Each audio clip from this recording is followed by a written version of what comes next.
They came cloaked in silence, believing Earth would fall like all the others. Their weapons were ready. Their victory was certain. But they mistook humanity's chaos for weakness, and woke something far worse. For every city they burned, 1,000 rose in vengeance. For every soldier they killed, legions answered the call. They thought Earth would be another trophy. Instead, it became their graveyard. Because Earth was never defenseless. It was waiting. Watching. And when it struck back, it was merciless. Earth was their final mistake. In the dark expanse of space, a species known only as the Void Wraiths drifted, unseen and unheard. Their skin was like the deepest shadow, absorbing all light around them, making them virtually invisible to the naked eye. For centuries, they had been a silent, calculating force, invading worlds across the galaxy with brutal efficiency. They had eradicated entire civilizations, leaving nothing behind but empty planets and shattered dreams. To them, it was a simple matter of survival, conquer or perish. They had no compassion, no mercy. To the Void Wraiths, other species were mere stepping stones in their endless quest for dominion over the universe. Yet, the Void Wraiths were careful, always calculating, always watching. They had learned that brute force alone would not be enough to subjugate every world. They needed to understand the weaknesses of their enemies, exploit them, and move swiftly. So, when their scouts discovered Earth, a small blue planet on the outer edge of the Milky Way galaxy, they took note. The humans, in their primitive ways, had already begun venturing into space, sending probes and satellites beyond their world, yet they remained unaware of the true dangers lurking in the vast reaches of the cosmos. Nexalin, supreme commander of the Void Wraith fleet, had always prided himself on his ability to predict the outcomes of any invasion. He had led successful campaigns against countless worlds. His fleet, advanced beyond comprehension, would be more than a match for Earth's untested defenses. The human race, with its primitive technology, would never know what hit them. "Prepare the fleet," Nexalin commanded, his voice chilling and unwavering. "We move in 3 cycles. Earth will be ours within the week." The fleet moved silently through the void, using their cloaking technology to avoid detection. They were unseen by all, even the most advanced satellites that Earth had in orbit. It was a flawless plan. Or so they thought. Meanwhile, on Earth, life continued as usual. Nations bickered over territory, governments struggled to maintain order, and humanity took its first steps into the stars. But there was a growing tension in the air. Some had started noticing strange anomalies, signals in deep space that didn't seem to belong to any known species. Small, unnoticed disruptions in the flow of data from distant satellites. But no one could connect the dots. In the United States, Dr. Alice Marshall, a leading scientist in astrophysics, had spent years studying deep space anomalies. She had been tracking a mysterious signal from the outer edges of the solar system. It was unlike anything humanity had encountered before. At first, she had dismissed it as background noise, but the signal persisted, growing stronger each day. One evening, while reviewing the data on her personal workstation, Alice's fingers froze on the keyboard. The signal had become more organized, more deliberate. It wasn't just random interference, it was a message. And it was coming from deep space, from beyond the outer planets. Alice's heart raced as she scanned through the data. It was unlike anything she had ever encountered. The signal contained a repeating pattern, one that seemed almost intentional. The hairs on the back of her neck stood up. This was no ordinary message. It was a warning. "Command, you need to see this," she murmured, rushing to send the data to military intelligence. By the time Alice's warning reached the highest echelons of the military, the Void Wraith fleet was already nearing Earth's orbit. They had made no attempts to hide their approach, for they had expected no resistance. As they entered the atmosphere, the fleet deployed a series of smaller scout ships to begin the first phase of their operation. Nexalin watched from his command center aboard the flagship, a massive vessel shaped like a colossal shadow, its surface flickering with distortions as it blended into the void. His strategy was simple: infiltrate, sabotage, and conquer. The human race, fractured by their own internal conflicts, would never be able to unite against an invasion they didn't even know was coming. The first phase of the invasion began with the dropping of stealth pods across Earth's major cities. Each pod contained a small elite team of Void Wraiths, invisible to the naked eye. Their goal was to infiltrate and disable Earth's defense systems, rendering humanity defenseless. Their cloaking technology was flawless, and they had no reason to believe their presence would ever be detected. As the pods landed in strategic locations, the Wraiths began their work. They targeted power plants, military bases, and communication hubs, ensuring that Earth's infrastructure would be crippled within hours. The plan was progressing smoothly. In the heart of Washington, D.C., the Wraiths infiltrated the Pentagon, disabling its security systems with ease. Across the world, similar operations were taking place. The void wraiths had struck without warning, and Earth was on the brink of collapse. However, something unexpected happened. In a quiet observatory on the outskirts of Paris, a team of astronomers working late into the night had noticed a strange phenomenon. At first, they thought it was a trick of the eye, but as they ran their instruments over the data, it became clear. The stars in the sky were shifting, flickering out of existence in a pattern that was impossible to explain. They had seen something they weren't supposed to see. Alice's signal had finally reached the global network, but it was already too late. The void wraiths had begun to shut down Earth's defenses, and panic spread like wildfire. Governments declared martial law, but the chaos was already too great. Major cities were without power, communications were down, and the military was in disarray. In the midst of this destruction, Alice and a group of scientists, military personnel, and hackers managed to break into a secure government facility where they were briefed on the alien invasion. It was at that moment that the world's leaders realized the magnitude of the threat they were facing. The void wraiths were not just invaders, they were predators, hunters. And humanity was the prey.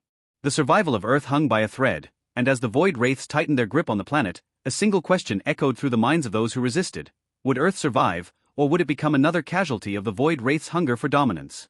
The world was falling apart. Cities burned under the cold, unyielding grip of the void wraiths. Every effort to resist had been met with overwhelming force. Humanity's technological advancements, once a source of pride, were now helpless before the alien invaders.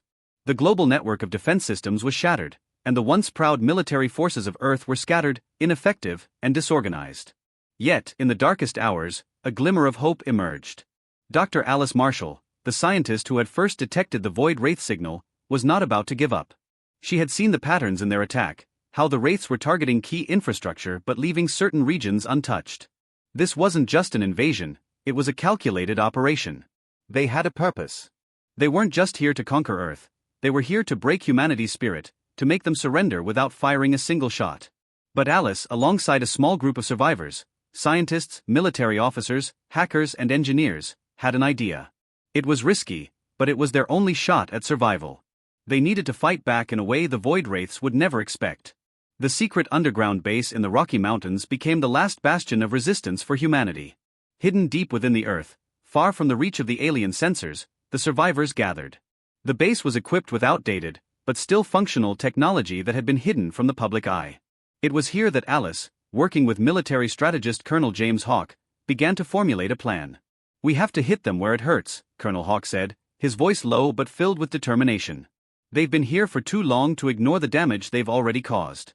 The only thing we can do is strike at the heart of their invasion force. We need to disable their cloaking technology, the one thing that makes them unstoppable." Alice nodded, her mind racing. The cloaking technology was their biggest advantage. Without it, they would be visible to Earth's defense systems, and if they could disable the technology, they might have a chance. But it wasn't going to be easy. The void wraiths had set up their command center in the largest of their ships, a terrifying, massive vessel suspended in orbit above Earth. The ship was nearly indestructible, its shields a formidable barrier against any weaponry they could throw at it. "What's our plan, Alice?" A voice interrupted her thoughts. It was Maria, a hacker who had managed to infiltrate the alien network during one of their initial assaults. "How do we get to them? We can't fight a battle in space with what we have left." Alice's gaze turned to the holomap on the table in front of them. Earth was now a chaotic battlefield. The wraiths were systematically taking control of every major city, their forces seemingly endless, their technology beyond anything humanity could understand. But Alice had one advantage: she had learned to read the faint traces left by their signals. She had a map of their network, a key to their infrastructure. "We can't face them in space," Alice said, looking up. "But we don't need to. We need to get to their base here." She pointed to a location on the map, deep within the heart of the alien fleet, where a large power relay was located. "If we disable their relay, it will disrupt their entire network. They will be forced to rely on backup systems, and that's when we strike."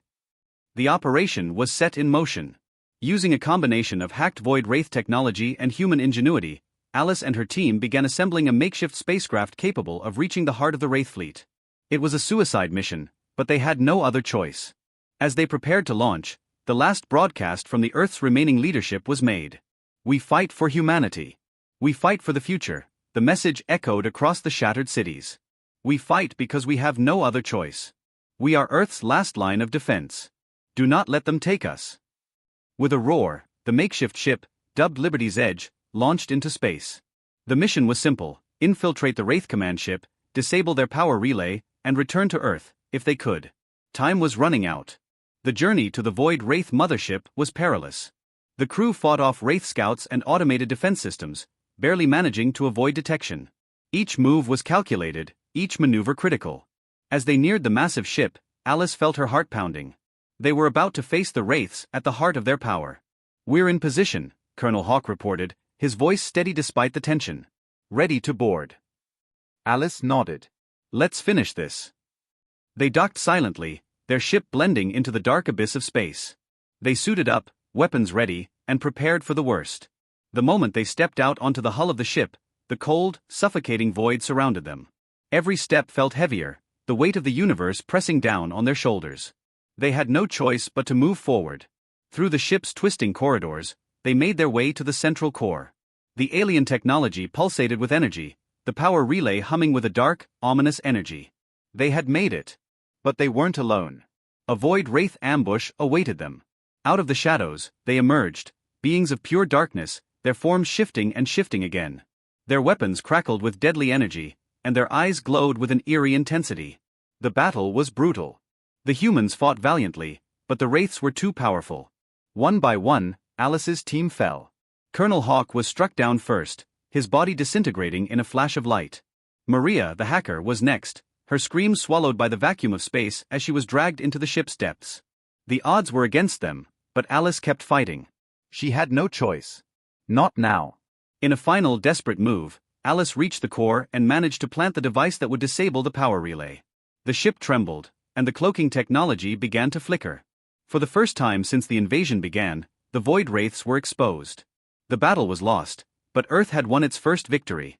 As the ship began to collapse around her, Alice activated the emergency escape sequence.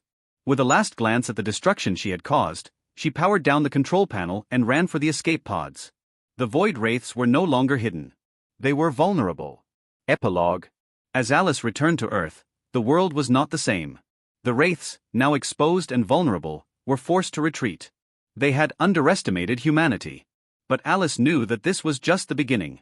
The Void Wraiths had made Earth their final mistake, and humanity would make sure they never made that mistake again. The battle for Earth was over. But the war for the galaxy was just beginning. Liked the story? Hit subscribe and stay tuned, because humanity's journey has only just begun.